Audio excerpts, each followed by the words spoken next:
We were supposed to today talk a little bit about follow your assets from cradle to grave.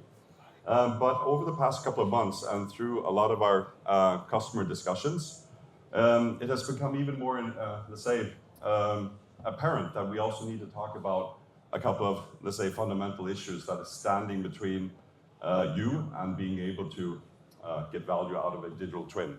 So there's basically two things that I would like you to take away from this presentation. And the first point is your engineers are wasting their time. Now, that might sound a little bit blunt coming from us, but we've seen this over and over again from our customers, whether it be customers in the EPC phase, in the pre-operational phase, or in operations. It's still a very true story. Brilliant engineers are spending their time not on solving problems, not on driving innovation and change, but actually simply just on looking for information. And this is not an insignificant detail. You're all aware of what's happening in the industry today. We are being asked to do more with less. So this is, let's say, an unfortunate trend. The second part that I would like to,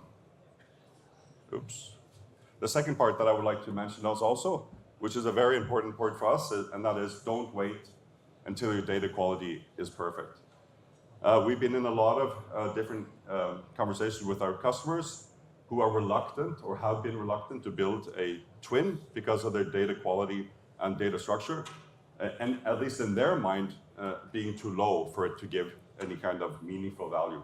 Now, after we've managed to convince them to still go ahead with a pilot and gauge what the value could be derived from a situation like that, 100% of our customers that have gone over to that have come back and said, wow, we did not realize the power of understanding where we are today, the power of the clarity, visualizing the data, and also now their ability to have a control and prioritize where they want to put in their efforts and investments in order to take, let's say, the twin from, let's say, stage 0 all the way up to stage 1.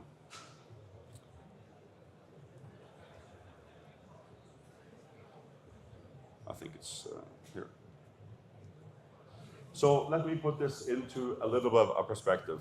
And this is a story of a typical large North Sea operator where inspections took 2 extra days simply because people could not get to the data remotely. Now, across the year, this added up to over 50,000 hours saved on that one use case alone for looking for hard to find information. What makes it even harder for the engineers is having to jump between 6, 7 different expert systems, I'm sure you're all aware of those, to find what they need. So you can only imagine, it's almost like assembling a piece of IKEA furniture and having 6 different drawers with pieces of the instructions hidden in those drawers. It's really no wonder that the engineers are wasting their time. So this is where Aize comes in. We bring all of your data together in a single workspace.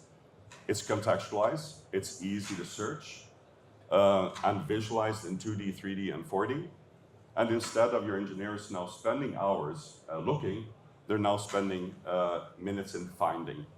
So instead of juggling these 6, 7 systems that we would be talking about, like document management systems, CMMS, Navisworks, reality capture, IDMS systems, etc., they now only have one system they now only have one system that everyone has access to. So no matter if you're working on an FPSO or on a subsea installation or on an onshore facility or in an EPC project, the workspace adapts to your reality.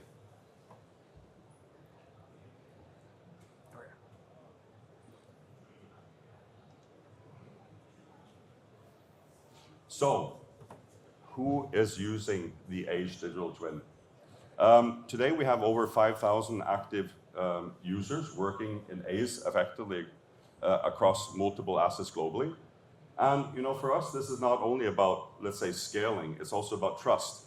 Now, as a company, we're pretty young. We only have 5 years of experience. But in all reality, we have 180 years of industrial experience from our owner, Aker. We also very much, to the core of what we're doing, care deeply about our users, and we are very proud to say that they are very happy in using the Aize tool. Our numbers are growing rapidly, and we are constantly hearing feedback from our customers, expressions like, if you take away Aize, it's like you're taking away my phone. Now that's pretty heavy expression. And we've also heard other ones is that when I get into the work in the morning, Aize is the first product that I log on to in the morning, just to check out if things are going the way that they're supposed to. Now in that world, that's a pretty clear signal that the digital twin is essential and is actually providing value to your users. At this point, I think it's easier to show than tell, so I'll give the word over to Nicolay. Thank you, Kristian. Oh, we shouldn't stand too close. Too close. Too close. So, there are feedback here. Oh, What? let's see. So instead of just showing you slides, we thought we'd give you a quick tour of the product, sort of from an end user perspective. So as Kristian led with, Aize is a product not made for the few; it's made for everyone. The data you have is the data you have, regardless of the quality. Your engineers are working with that data today. What Aize provides is a quick and easy access to that data. And in there lies the rump, because quick and easy is the key word. The compound effect of all your engineers and third parties having a lot more easy access to the data is what sort of moves mountains. And Kristian is going to talk a bit about sort of the evidence we see from some of our customers. So Aize basically allows your engineers to easily search in your asset data in 1D, so you can easily search for all your tag data, all your documentation, all your work order data, finding all the information at a click of a button or two, or navigating in 2D on smart engineering drawings, using your engineering drawings as a map of the asset for you to then find, understand, and visualize what you're doing. Because at the end of the day, until AI and robots and unmanned take over this world, it's still about engineers wrapping their head around what am I doing, right? And then conveying that to others. So 1D, 2D, and of course 3D is important, right? So having a clickable surface where the process map of your asset is seamlessly integrated with the 3D world here, so that all engineers can self-serve on understanding where is that object in the drawing, where does it sit in the process, is it upstream or downstream of this, what is the recent values, what is the data, what are the trends for these, and then of course diving into a fully immersive 3D experience, blending not only 3D CAD models, but also bringing in high fidelity reality capture data. And this one data source that might seem insignificant is what we all use in Google Maps today, for example, in Street View. The Google cars are running around and all over the world, taking 360 photos, and we use it when we go on our holidays.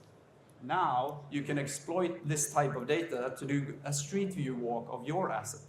And this is driving fundamental change with our current customers. They are now moving all of their planning from offshore to onshore, and they are forcing their third parties to say, okay, if you have a scope for us, before you're allowed to travel offshore, you have to Aize it first, meaning you have to go in there and see, do you find and understand the risks and the scope involved? And most of them come back and say yes. And our customers have saved hundreds of offshore trips just because of this, which is a tremendous and very tangible value outcome.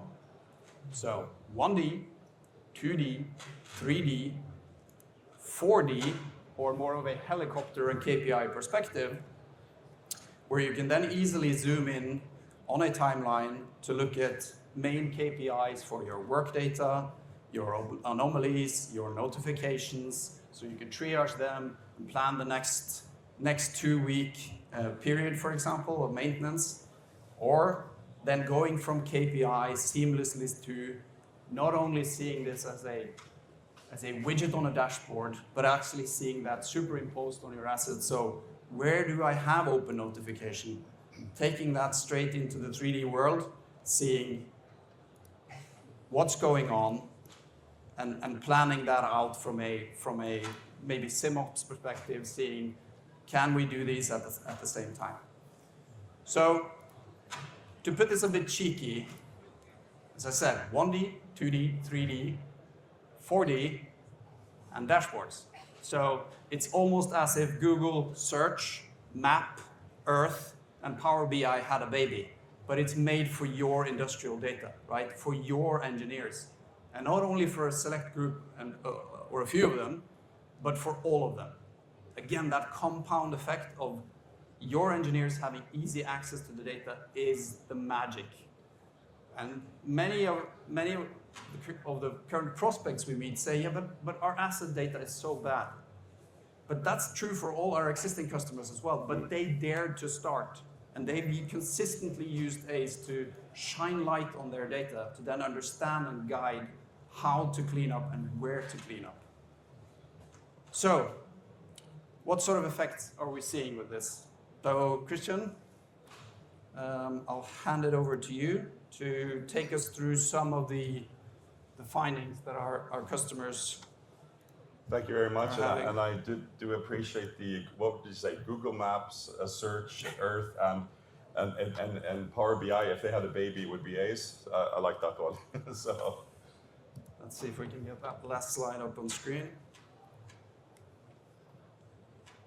Zoom out. There we are.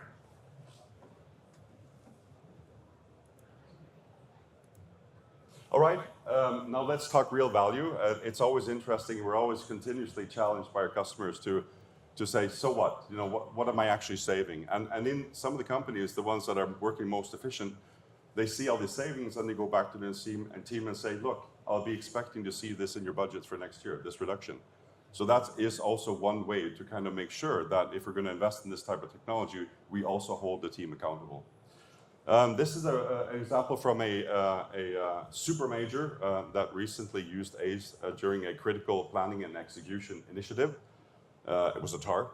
The outcome, they realized $5.6 million in savings in one TAR alone.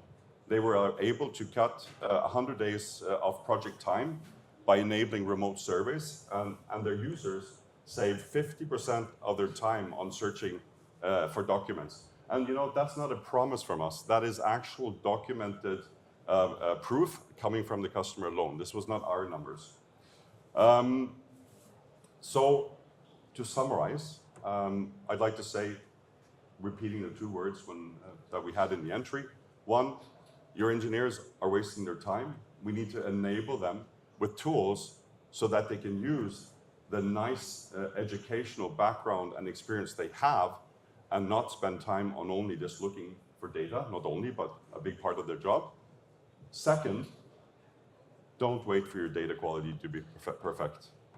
Our customers, we have a lot of conversations and dialogue with them, and their feedback to you is, don't wait. This is across the board. Start now. They're all getting value out of this.